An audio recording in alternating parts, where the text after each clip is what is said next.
சாப்பாடும் செய்கிறேன், சட்னியாகவும் எடுத்துக்கலாம், தொக்காவும் எடுத்துக்கலாம். அந்த மாதிரி 3மே நம்ம பர்பஸாக ஒரே டிஷ்ஷில் பண்ணிக்கிறோம். எண்ணெய் காஞ்சோன்னா சோம்பு, வெங்காயம், தக்காளி, அதிலேயே உப்பு போட்டு நல்லா வதக்கி விட்டுட்டு இஞ்சி போடுறேன்.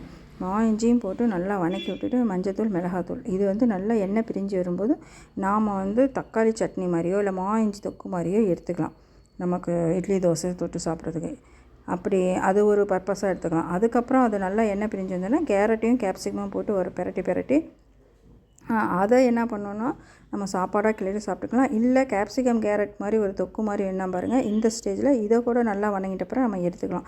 ரைஸ் போடுறதுக்கு முன்னாடி இந்த மாதிரி சட்னியாவோ தொக்காவோ நமக்கு வேண்டிங்கிற டிஷ்ஷை எடுத்துக்கிட்டு அதுக்கப்புறம் சாப்பாடு போட்டு பெரட்டிங்கன்னா சாப்பாடும் ரெடி ஆகிடும், சட்னி ரெடி ஆகிடும், தொக்கு ரெடி ஆகிடும், எல்லாமே நமக்கு ரெடி ஆகிடுங்க. இந்த ஒரே இதில் நம்ம 3மே செஞ்சுக்கலாம். எக்ஸாம் சமயத்தில் நான் இப்படி தான் குழந்தைங்களுக்கு பண்ணி கொடுத்துட்டு என் டைமை வந்து நான் வந்து சேவ் பண்ணிக்குவேன். லைக் பண்ணுங்கள், சப்ஸ்கிரைப் பண்ணுங்கள்.